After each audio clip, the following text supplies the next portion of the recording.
Hello, we are SISociety, a global movement transmuting taboo one conversation at a time through the pillars of our sensuality, intimacy, and sexuality. And we have these conversations every week, same time, same place. And it's an honor and a privilege to be here with you. And welcome back. This is Taboo Talks. And this week, we are still discussing divine union. And the beautiful guests that we have with us are ourselves, co-founders Heather Paige and Elfina Stephany. And we're really looking forward to dropping into this conversation with all of you and just share what's been coming up for us in this space and integrate with you. Yeah, I'm really honored to be able to speak on this. And it was pretty obvious within a week of us starting this topic that these codes were just landing in some really deep resonant part of our souls. And it felt that the divine union actually in its essence is written into the SISociety mission statement. So no wonder we feel so connected to this topic. And that is really what we've been boiling down over the last few weeks is peeling past these external layers of divine union showing up in partnership with others and peeling it down and really finding that underneath all of it lies this encompassing oneness and embracing of all that is, which is embracing the shadow and the light and the full spectrum, all the colors of the rainbow, making space for the gray areas and connecting to the divinity that's within. And that feels like such a crux in our mission as a company, as a movement. So I would love to just go into it, Heather, and start off by asking you, how have you been integrating this topic so far into your life? What have you been shifting? What perspectives have been coming online through talking about divine union? Yeah, I love that question. And first, just want to reflect on that share and how I never quite thought of it that way in the sense of our mission statement, but it makes so much sense. Divine union is everything, right? It's marrying the light and the dark. It's merging together both sides of the duality into the center point of our being internally and externally. And as far as what I've been integrating, I'm still definitely in the process of absorbing, all of the beautiful information that's been moved through our guests and just my own channel. And I think the biggest thing that's coming up right now is more of a macro perspective. And I think our topics tend to take this pattern, like where we zoom in really closely and we look at the external and maybe the pain points, and we really get close to it and see all of the detail. And then as we move through the process or the journey of the topic and move towards the ladder, when we're about to wrap it, it starts to zoom out and take this macro perspective. And that usually lands somewhere internally. So yeah, I'm just remembering, and I've been remembering that divine union is within me. And I'm really feeling this pillar of strength and knowing that everything that I've ever desired or wanted that's been outside of me, true divine union is remembering that it's already within me. And like this has been particularly true, like in reflecting and magnetizing in a partnership, right? I'm at this space of my life where I feel ready for my divine union, my divine union counterpart, this external like male counterpart that ultimately lives inside of me. And yeah, I've just been remembering that like whoever and whatever I want in this partnership, I am, right? And that it's just going to be this like beautiful resonant match, this harmonic frequency. And that the true work in deepening with your own union to the divine is deepening your work with yourself, right? Deepening your relationship to yourself. And then that naturally just reflects in the world. So I'd say that's the largest thing that's been coming online for me. Yeah, that Mm, I've been feeling move through my body. wow. Just like letting that really fully land, the largeness of that integration of taking the external focus and rerouting it internal. And in that transition, we start to remember how powerful that we are and the wholeness that we already have. And it really almost starts to change the conversation from how do we attract these partners? How do we stay in these relationships? Just to how do we become the fullness and the wholeness of our soul's essence that we came here to be. And that almost is what I feel like is the like the biggest gem, because we've talked to relationship counselors, we've talked to love and manifestation coaches, we've talked a lot about how we can be more intimate in relating, which has been super helpful, super transformative, and I want to talk about that more. But just to touch on what you're saying, it's like the deepest medicine is in becoming that wholeness within ourselves, where it's not, we're not grasping for anything from anyone else. And that is in all relationships. Of course, relationships support us and they amplify us, but it's not the saying of, oh, two halves complete a whole. Like, you are my other half. I'm only half complete without you. You make me whole. And I kind of want to throw away that Hallmark saying and be like, I am whole. And if I'm whole and in my full range of my light, my darkness, my masculine, my feminine, my giver, my receiver, all of it, then I'm going to be able to attract someone and help someone else to be in their fullness, right? So it's like my fullness just amplifies your fullness instead of my half completes your whole. My fullness amplifies more fullness in you. And that's just such a beautiful perspective shift back to self. Yeah. Wow. I love that so much. Yeah, it's like, I mean, how do the question that I've been asking myself through all of this is, how do I become my desires? How do I walk the way of what I desire? How do I embody my desires?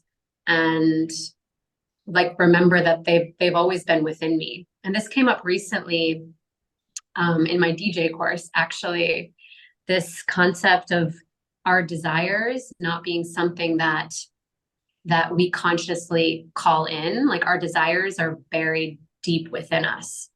Like our wants and our desires are not our choice. And I just thought that was so beautiful because they really aren't, right? Like we have a choice about what we want to do with them, but ultimately like the essence of divine union and connection to everything in what we desire, what we want in our life is inside of us. So I feel like a big element of meeting divine union more deeply is remembering that and yeah, and embodying that. Yeah, that's been coming up a lot in personal conversations I've had with friends and doing my own reflection on that. And exactly what you're saying has been coming to light. If there's a desire I have in partnership, then it's a beautiful opportunity to examine within. Well, how am I showing up to fulfill these desires for myself first and foremost? And I also like to be like, well, if I want this from my partner, am I willing to give this to my partner, or am I giving this to my partner already? And usually, when I want something from my partner that I'm not giving to myself or not giving to him, then I have the opportunity to shift that. And every time I've played around with this, when I shift those desires and take responsibility for and ownership for them and act upon them, then in the external, that is reflected back to me, whether it's coming from my partner, whether it's coming from a stranger or a family member, it comes back. But it's again, it's like that ownership and responsibility and looking inward first. And something that's been coming up a lot too in my relationship is this dance with these inner polarities. And instead of having these expectations that are really ingrained into society of the man needs to provide for me or the woman needs to show up in this way to nurture me, if there's something that I'm really desiring, that feels more masculine or feels more provider that I'm really craving, and I'm like, I want my partner to fulfill this, then that's an invitation for me to step into more of those traits myself and allow in that polarity shift when I actually am like, oh, I can be the provider for myself, or I can be the initiator. Then what happens is I actually polarize my partner to be in a new role. And we're able to dance and act these new roles out with each other that are different from what we've been maybe modeled in society or in our families or in the programming that we receive.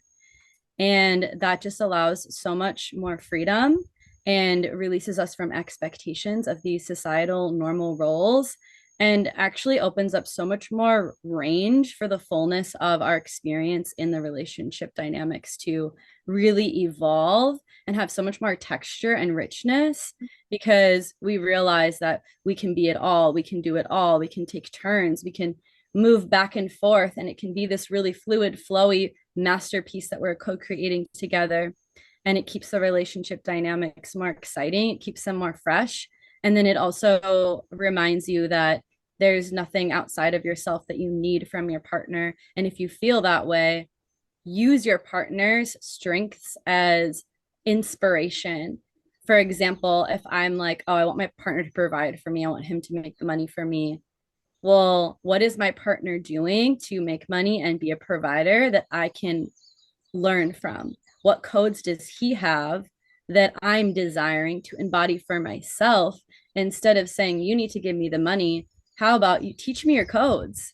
Right? It's like teaching someone to fish versus bringing them fish. Instead of just bringing them fish all of the time, they're going to always want more fish. They're going to always want more fish.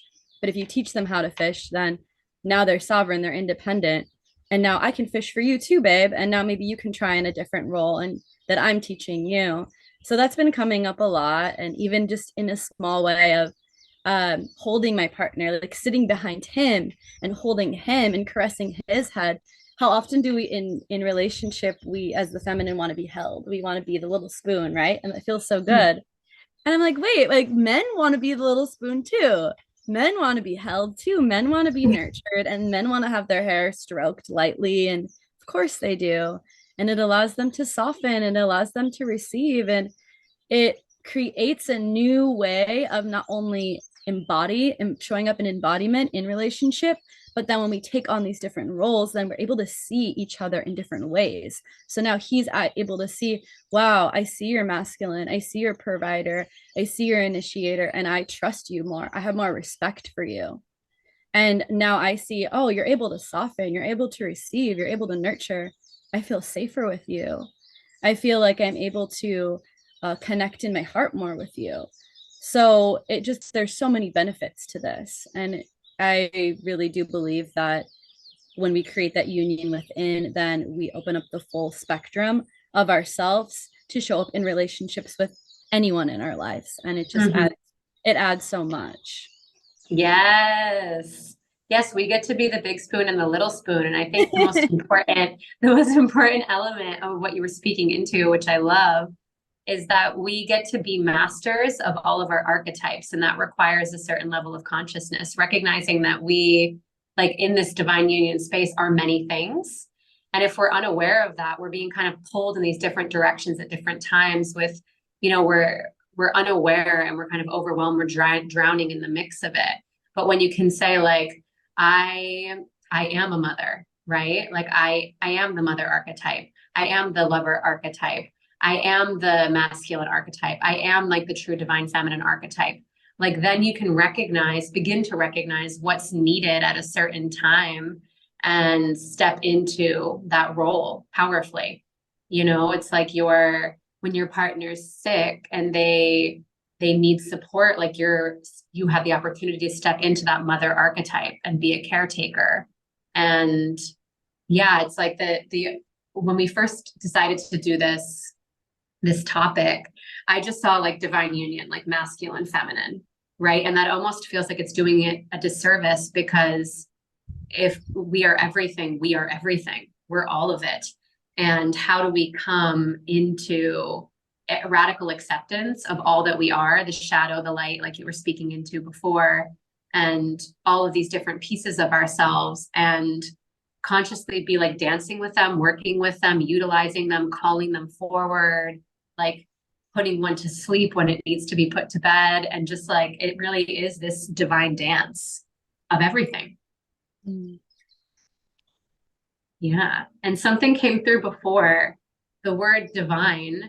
We were talking about like going into the self and connecting more to the self and allowing that to reflect externally. Like divine, like dive in, like dive into yourself, dive into the oneness that has always been you and been your essence. I love that. Intimacy, into me, I see divinity, dive into me. Yes, Word witches. word And I witches think this is unite. so auspicious. This conversation is happening on May 1st, which is the pagan holiday of Beltane, which is all about celebrating love and fertility and new beginnings in the spring. And here we are talking about really this divine, all-encompassing love. So, It's so oh, beautiful. Yeah, it really, it's warming my heart to connect to the essence of the truth. And divine union, I believe, is our truth. Like it's the eternal dance of compassion and acceptance for all the pieces and elements of ourselves. And then allowing that deepening of that relationship to showcase itself in everything that we touch and every person we interact with. And yeah, it's just really, it's hot, super hot. yeah, I would love to share a little bit more. We can both share about this of how we are showing up in relationship differently because of what we've been learning around intimacy and relating, taking it a little bit more in that direction. Because I feel like there's just been so many golden nuggets that have been coming through, and how that union, what separates a union with somebody, a regular union with someone, as a divine union. Mm-hmm. Yeah, we've discussed this outside of the space a few times, and in my experience, divine is everything, but ultimately, divine to me is consciousness and awareness. So it's bringing attention to something and awareness to something, right? I can be in a relationship and kind of move with the ebbs and flows and just see a confrontation as a confrontation, right? Or I can look at a relationship as a divine opportunity to grow and evolve and to see that we come together to heal, right? That's like the subtle difference that I believe. It's like just saying like, oh, I'm in a relationship. It's like, no, I'm actually like, I'm in school right now.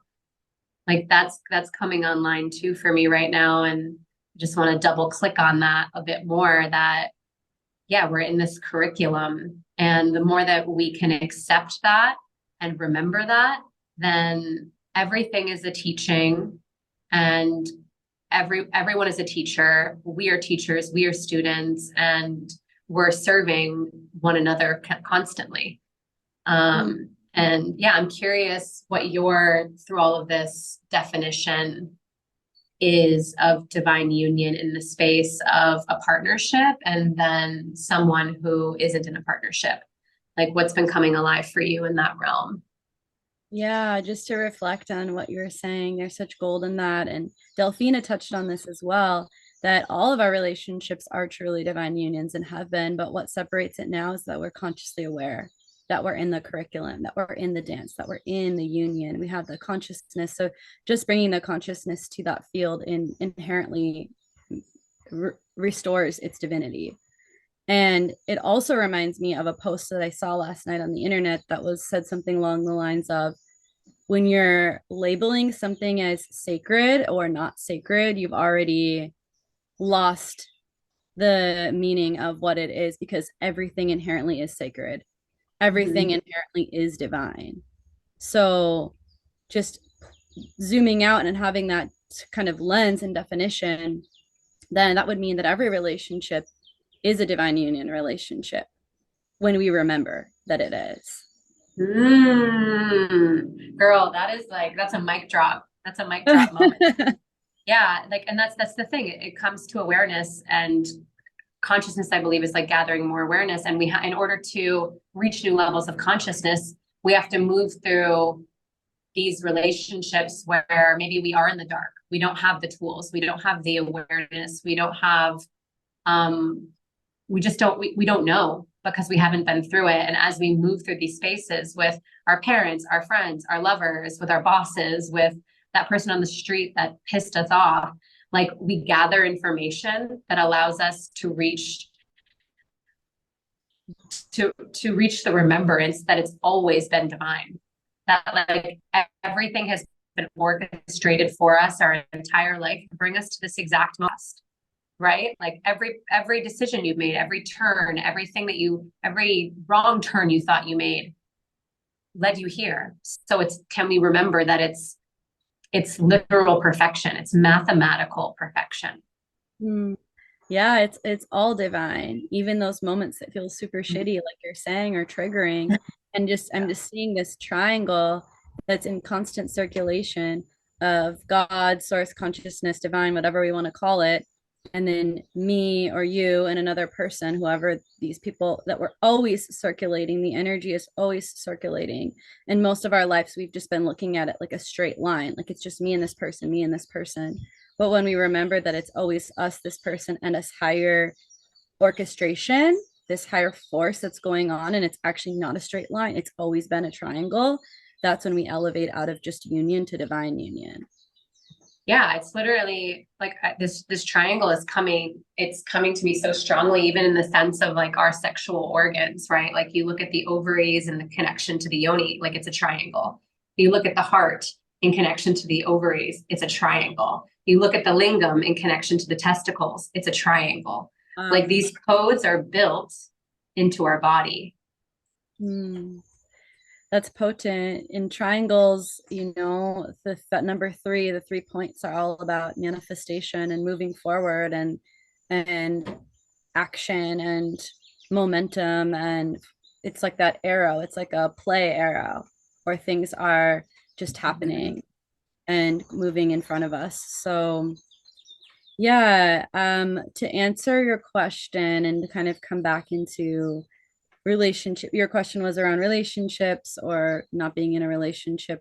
Well, first of all, I want to say that regardless if you're in a romantic partnership or you're single, we still have ample infinite opportunity to be in divine relating, to be in divine union in lots of other masks and faces and people that were around. So I wouldn't necessarily say that there's any lack ever of being able to practice or receive the medicine that we're meant to receive. And I think that we have this idea, I guess I had this idea when I was single, that all these new codes would just come through and this person would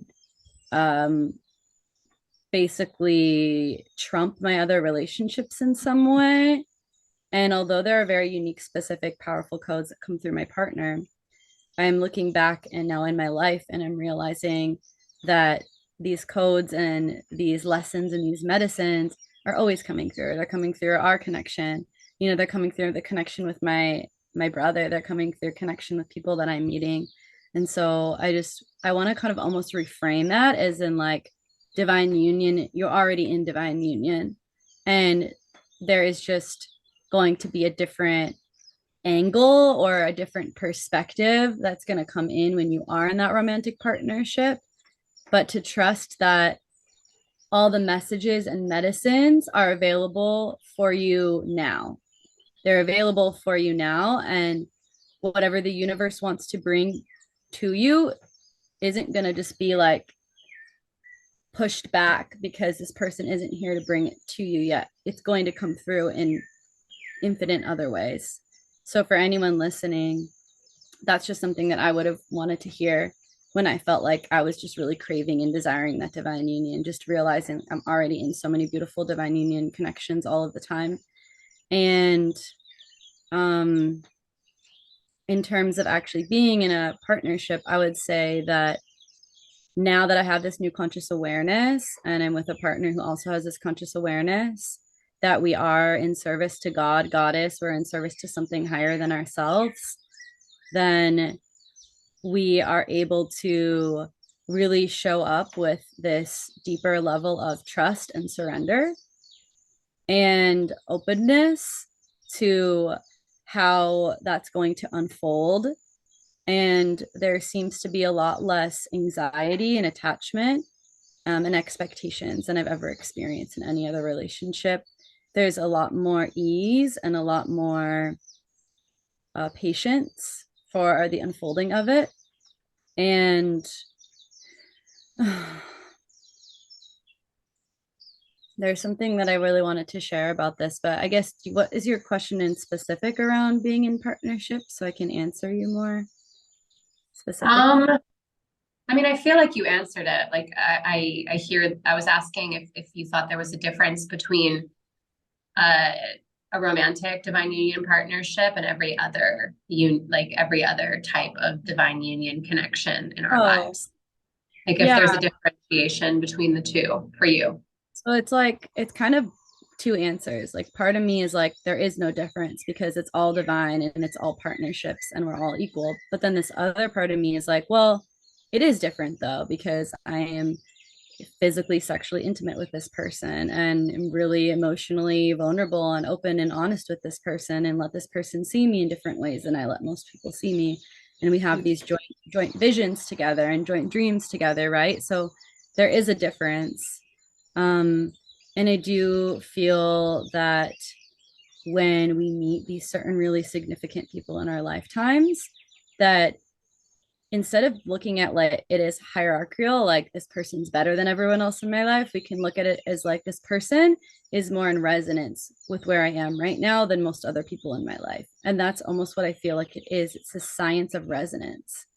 And that due to the mathematics, the laws of the universe, it's all attraction is all about resonance. Like the more resonant we are with someone, the more in their field that we're going to end up, and we're going to end up being more attracted to them. The more in resonance that we are, the more similar our frequencies, the more aligned and similar our pathways are. So I almost feel like these divine union partnerships are really about timing and the spiritual journey that we're both on individually. And when you meet someone who's on a similar place along their spiritual journey with a similar mission at their core, then you find this really deep resonance that's so special. And it's so special and it's so unique. And although you could fall into lots of different loverships and partnerships, because of the almost like this perfect time and place and space that we're connecting at, it allows the two individuals to come together to serve a purpose that's larger together than it would be on their own. And so I will say that I had all these ideas of my own purpose and my own mission. And then he had his own ideas too, right? And since we've been together, we've been activating different remembrances, memories, codes, and understandings within one another that have now been elevating our individual purposes to meet in this like higher point than I think I would have been able to get to on my own. And he's been like inviting me to move in this direction, and I've been inviting him to move in this direction, which are both expanding us. So we're both inviting each other to kind of climb this pyramid, like we're climbing this pyramid together. And the idea is that we're meeting at the top so that we're able to create something together for humanity that is like the most authentic expression of our souls, our soul's essences in this lifetime, if that makes sense. Mm-hmm. Yeah, that makes total sense. Yeah, it feels like at the top of the triangle is always the divine, God, consciousness, the universe, whatever you desire to call it. It's all perfect. And then at the bottom is the concept of the masculine, feminine energy that takes different shapes and forms, obviously, depending on preference. But like the ultimate goal is to uplift and like to elevate one another to this center point, right? And in a relationship, like, you know, something that I've experienced is like that can get uncomfortable, but something that's been coming through a lot recently is just remembering that it's not personal, right? If we remember, and obviously we forget, we're meant to forget and remember, but if we remember that we're here to serve, like we're here to serve consciousness, we're here to serve the truth of our mission, then anything that's like brought up in the space of a partnership, any sort of like conflict, anything I'm calling out in you, anything you're calling out in me, it's not for my own selfish benefit. It's because like I see something in you and I see your divinity and I'm inviting you to rise. And that Yeah, feels like such a profound difference. It's not like, oh, like I'm feeling upset about this. And now you need to like, no, it's like, no, actually, like I'm seeing something in you that's hindering your growth and like your ability to take up the fullness of your space that I feel in my body in this connection. And it's my responsibility to compassionately and lovingly call you to it. And then that person has a sovereign choice whether or not they want to meet you. Right. And I think that's like also where relationships can end up failing, right? Because the other person is like, hey, I actually like don't want to step up on that step right now. Like I don't want to, I'm not ready for that right now. And then I believe like another part of our personal divine union with ourselves is honoring that and saying like, actually, like I desire whatever it is, I desire personally to have like a partner who has an equal growth mindset, like and wants to continue to grow and evolve and support one another in that growth. And like that can get uncomfortable. So yeah, because you're in this partnership, I'm like, I would love to bring up, yeah, I would love to just get curious about like the level of discomfort that you like meet and how you navigate that. And if you have any tools to bring yourself back to the remembrance of the truth in bringing each other to rise towards the center of this divine union. You were so beautifully reading my mind because that was exactly what I was going to bring up next, which was this to me. And I told this to my partner just yesterday. He recently asked me, how do I keep you? How do I keep this relationship going? That's a big question, right? And I thought about it a little bit more. And the one thing that came through was, I just need you to rise with me. That's all that's required. And so I love that you brought that up about rising together. And in really, this is an opportunity in all of our relationships. And maybe we each get a couple steps up the pyramid, and then our partner says, well, this is as far as I can go. I'm just seeing like a mountain climber like climbing up this steep pyramid, and they look down and like, oh, this is too much for me, like I gotta abandon now, I can't go up any higher. And you're like, well, I'm gonna keep going, like I'm sorry, but I have to keep going, like there's no other direction I can go. And so maybe your partner falls off and you keep climbing, and as you keep going up, you meet this other climber who's up and they're matching the resonance, the height that you're at, and then all of a sudden you're climbing together and you keep going, and then they're like, oh, I don't think I can keep going, like the top is too high for me. You're like, okay, like I gotta honor myself because I know I have to keep climbing.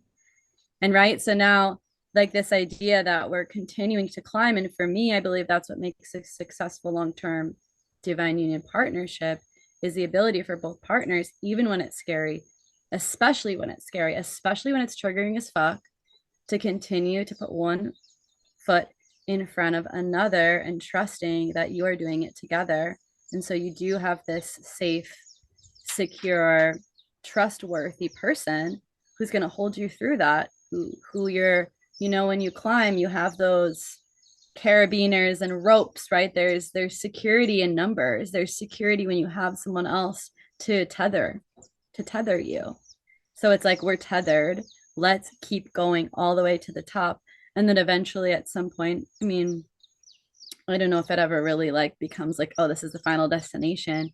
But I do believe that there is some sort of pinnacle where you continue to show up in your highest selves to the point where you are fully in alignment with your purpose and in that in the world. So to go back to answering your question, along that journey, there are a lot of discomfort. There is a lot of discomfort that comes up. And I think that most of the discomfort that arises is through through the clarity that you receive from these people, from these partnerships. Specifically, I've noticed that every time I've really been triggered or upset by my partner, it's typically reflecting something within me that I have not wanted to see or I've not been ready to face. And so I think that the hardest thing in partnerships in general is a lack of self responsibility and accountability and an ownership of what is ours versus a projection and a blame and a victimization onto our partners of what is theirs. And in reality, it doesn't matter how close you are to someone, we're not responsible for changing people. And we can't change someone else, no matter if they're our best friend, no matter if we sleep in bed with them every night and we've been together with them for 100 years. It doesn't matter. We only have responsibility and we can only change ourselves and our decisions. And so a big part of our relationship has just been swallowing my pride and my ego over and over and over and over and over again. And I'm sure my partner can probably relate.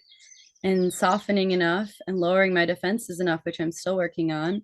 It's a progress, it's a journey to really hear what my partner is saying and what is being reflected and triggered within me. And then having the humility to take responsibility and change my behaviors. And that has been just showing up in all my relationships. Because I'm doing that in this relationship, it's showing up in all my relationships with my friends and my coworkers, so on and so forth. And the other big thing that I'll say is it's been really an invitation to step more into my truth and into my power and to communicate that. And what I mean by that is that I think there's been a lot of discomfort in being like feeling scared, like my truth was too much, or my truth would turn someone away, or my truth would be a turn off. And realizing that if I hold back my truth to try to fit into a story or a narrative to please someone else, then I'm not only doing myself a disservice, but I'm doing them a disservice, because now there is some level of self-abandonment, self-sacrifice, and superficiality I'm not being honest to myself. And so inherently I'm not being honest with my partner. And at some point along the lines, it's never going to work. So I think one of the hardest things for me has just been learning how to use my voice fully and really connecting in what is my truth in every given moment, and feeling empowered and trusting in the universe enough that no matter what, no matter how my partner responds, if I am in my truth, then I know that I am climbing up that pyramid. And even if my partner can't continue to go there with me, then the universe has me, and the universe will be there to take me to the next level. And just literally trusting so much in your own truth that you are willing to let everything that is an illusion and that is a distortion and is not in resonance with that truth, being willing to let that all go. And that is probably the scariest thing, because so many of us don't want to let things go that are comfortable. Well, yeah, it's a fear of death, right?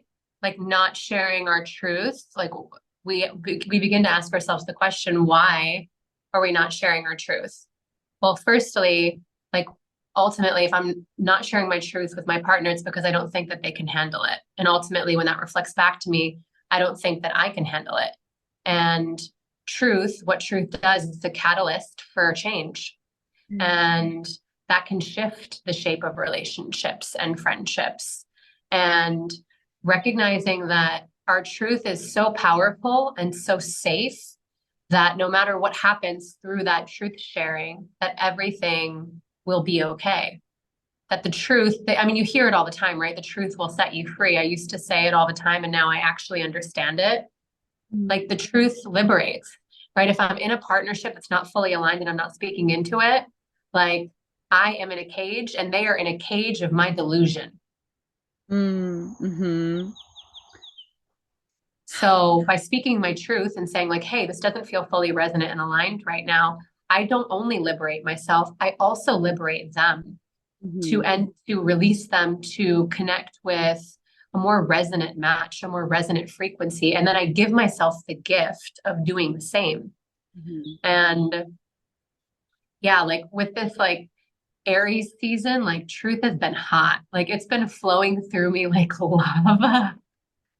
Yeah. And it Yeah. feels so good. Like I can feel like the previous blocks that were in my throat chakra just starting to dissipate and soften. And my throat is feeling safer and safer to open, as my body begins to feel safer and safer to open, right? Like the womb is connected to the throat, like they're interconnected. They have like very similar anatomy too. If you have a chance, I invite you to look it up.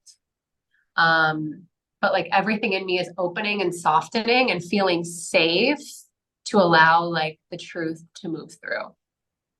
Mm. Yeah, it's a really beautiful process.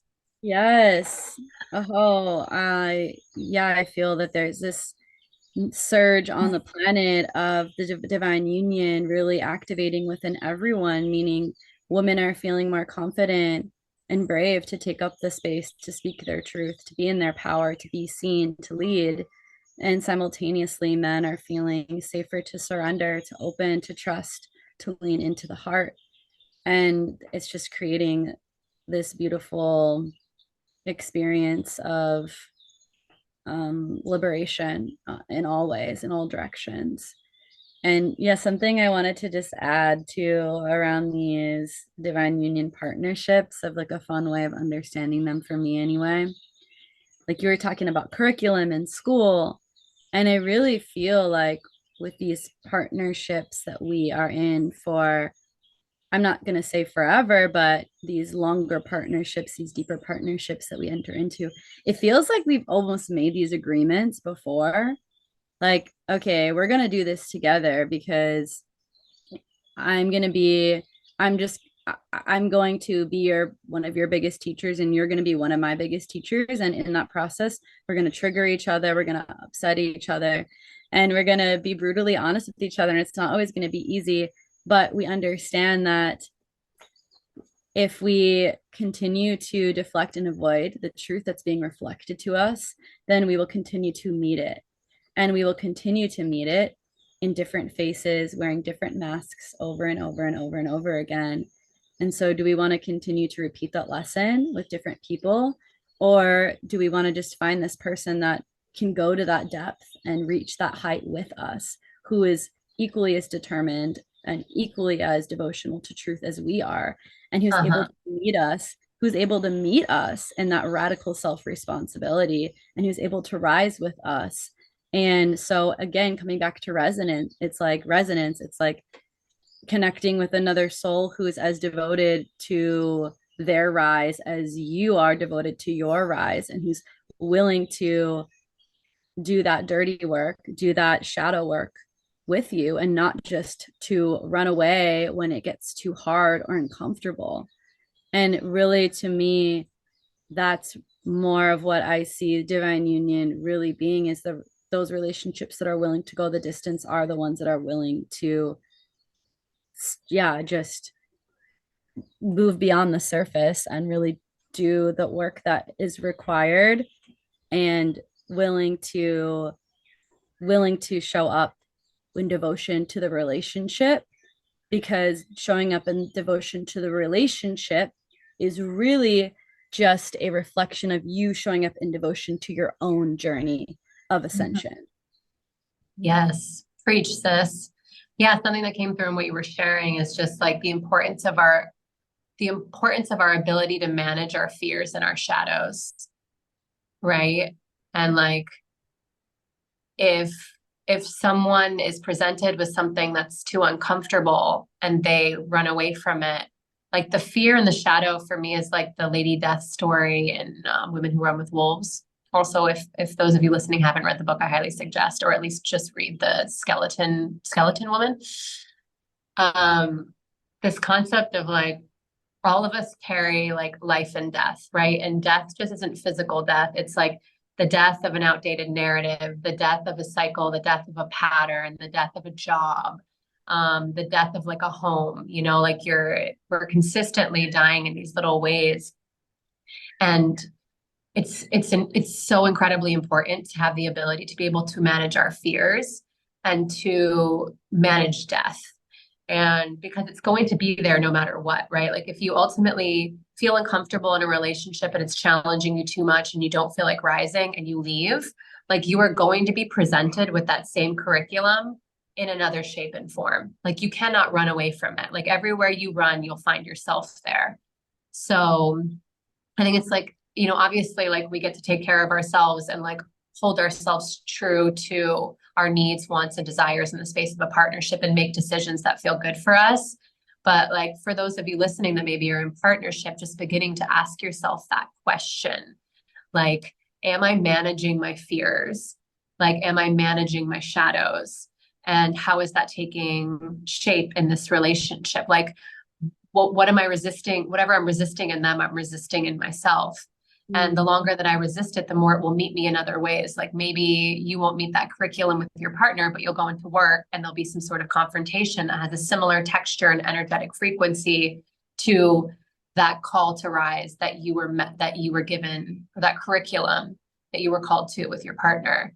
So just having that level of like compassion and understanding can really soften things and allow us to surrender and open ourselves up to the work that presents itself in everything that we meet. It is such a curriculum, divine union, these just intimate relating, right? It's such a master class. And I guess I had this idea of when I entered union that things would just be resolved in a way, like it would be easier. And in some ways it is easier. But what I didn't understand was that I've done so much work on myself throughout my whole life, of course, but there's so much more amplification in such a shorter amount of time that happens when you're with someone who is so clear and who is so embodied in their truth that when you enter into these relationships, you better be ready to see yourself in a whole new way. Mm-hmm. Yeah. And I feel like now what's coming through is for somebody who's listening, who's calling in divine union, just calling in partnership, right? And they really want that. My biggest advice would be like, well, are you ready to fully see yourself? Are you ready to fully take ownership in your life? Are you ready to be responsible for your shadows? Because if you're saying no to any of those things, then you're not ready for divine union. And if you are ready and you're like, yeah, I want those things, then how can you practice doing that in other relationships in your life to create to match that frequency of what it is that you're attuning yourself to? Yeah. And I think too, it's like, this might be like a little triggering, but it just came through. Like, where are we addicted to the light, right? If you want like an easy, simple partnership, right? Like, of course, when we first meet someone, it's like the honeymoon phase, right? Like all of these like love chemicals are flushing through your body. Like you're in the stage of light, like you're meeting the light in another, you're amplifying the light in another. And what's the opposite side of the light? It's the shadow. So of course it's going to come in. So like, I believe that there's so many relationships out there that like, hit the hills running as soon as like the shadow work comes. And I think how beautiful of a world would it be if we like entered into a partnership and like right off the jump said like, hey, yeah, we're in our light phase right now, but like we're going to hit the shadow phase. How can we prepare for that? Right? Like imagine that as an initial conversation in a partnership, like early on, as opposed to just waiting for it to come and being like, oh my gosh, this person does this and they do this. Oh my gosh, I'm happy to see this in myself. Oh, this is really overwhelming. I kind of want to leave. It feels like way too much. And again, it comes down to like this management of like our fears and management of our shadows. Like, how are you managing? You're the CEO of your duality. You're the CEO of your light. You're the CEO of your dark. And how are you showing up for it? How are you communicating with it? And yeah, I see partnerships on the planet completely shifting now. And it's really incredible to be a part of this Mm. conversation as it evolves. Yeah, and like not just preparing for the shadows and the darkness that is imminent, but celebrating it, like Mm, welcoming it and embracing it, because it is through that depth, through that shadow, through that contraction that actually opens up more vulnerability, more depth, and creates more space to expand and more space to soar. And that's just come through so many times. Like every time that I feel, oh, this is a really hard thing, I don't want to share this, or this is really uncomfortable, on the other side of that has always been an upgrade into our intimacy, into our relating, into our sexual shared experiences, you name it. So many upgrades through those conversations and experiences that we oftentimes want to resist. And I'm realizing that the sooner I address it, like not letting it build up, because the more you let those things build up, then the contractions are can be really intense, versus like, oh, I'm noticing the subtle energy now, I'm just going to clear it. And I've gotten better at doing that. My partner and I both have been more aware of these subtleties in our feelings and our emotions, and being able to name them and express them right away, so that way we can avoid it from being this huge eruption to just like a little, you know, point 0.3 earthquake or whatever. It's just yeah. can be a little, and then and then we're able to it doesn't rattle us and take us out of our regulation so much, and it feels like we're able to more steadily expand, versus like a volatile market. It's more of a market that's like that, like a little bit, but it's steadily going up. Yeah, it feels like being in your truth is compassionate, right? Like bringing compassion to the space of your relationship. Um, that's really touching. I love that. I love that so much. Yeah, we're learning, we're growing, we're evolving, and our relationships are such a powerful space to, like you said, to welcome the discomfort, right? To remember that the discomfort is where the growth is. So like instead of saying like, oh man, that person like pissed me off, like I hate this feeling. What if you're like, oh my God, I'm so glad. I'm so grateful that they triggered me. I'm so grateful that they brought something up in me, because then that's such a golden nugget of opportunity for us to introspect and say, what is this about? Like, where did this come from? Where did this begin? I wonder why I feel this way. You Mm, know, like that's it's power. It's true power, managing our emotions and understanding them. it's so beautiful Ah, seeing this other person as the divine, as God and goddess is speaking through my partner and get and delivering this divine message for me. Of course, you know, choose your partners wisely, make sure that you actually feel like you trust the truth that's coming from your partner, and that they are connected to their own source of divinity, however that looks. But in my partnership, I feel that we both are just channeling whatever it is that wants to come through, and it's coming from integrity and it's coming from love. And so instead of, and again, it's something that we're all working on, but really trying not to take it defensively and being like, wow, thank you for delivering this message to me.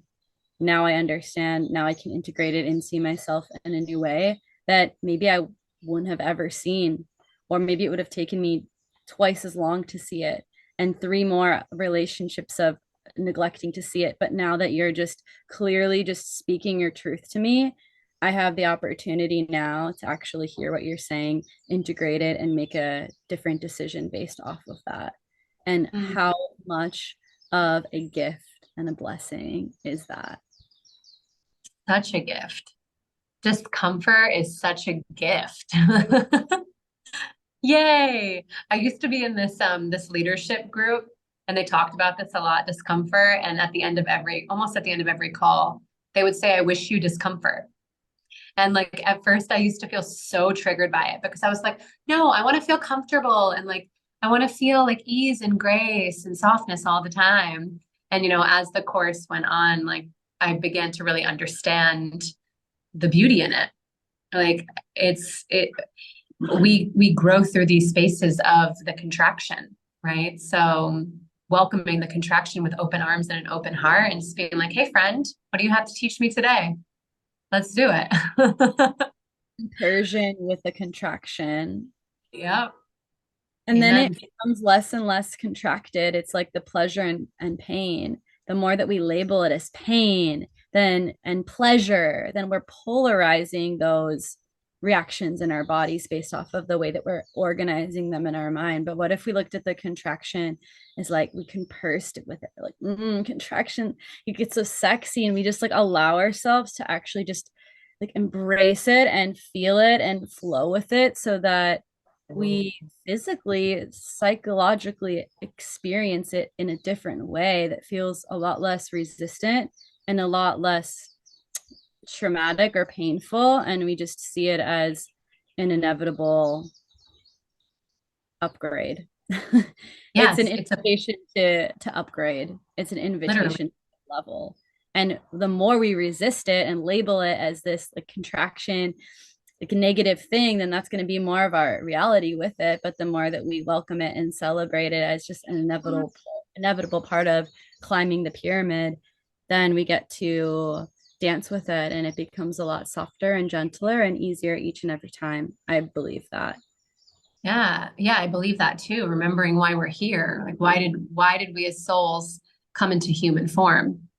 I believe it is to grow and evolve, to remember, to learn, however you want to put it. And yeah, all of the divine union relationships in our life are potent portals to do that and to utilize those spaces for the up leveling and uprising of our partner, friend, lover, family member, and for the up leveling of ourselves. So, Whew. yeah. Well, this has been so juicy. I feel like we could talk forever about this, but I feel that we're coming to a really organic completion. And I'm super grateful to have had this opportunity to just share more with everyone listening.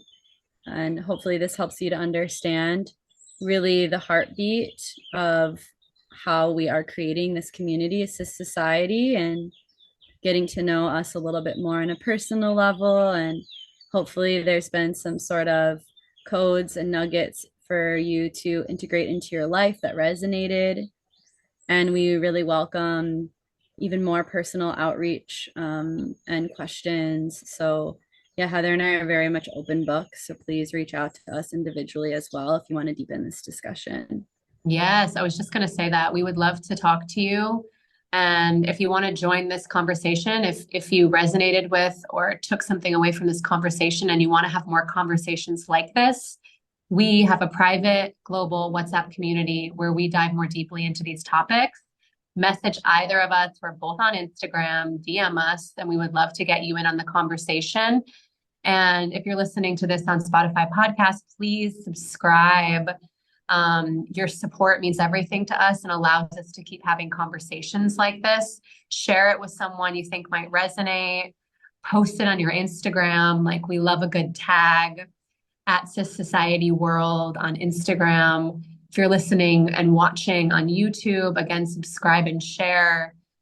We love all of you. We appreciate all of you. We are here for all of you and building this for you. So thank you so much for joining this conversation on Divine Union. It's been a delight and a pleasure. And we look forward to seeing you all for the next adventure.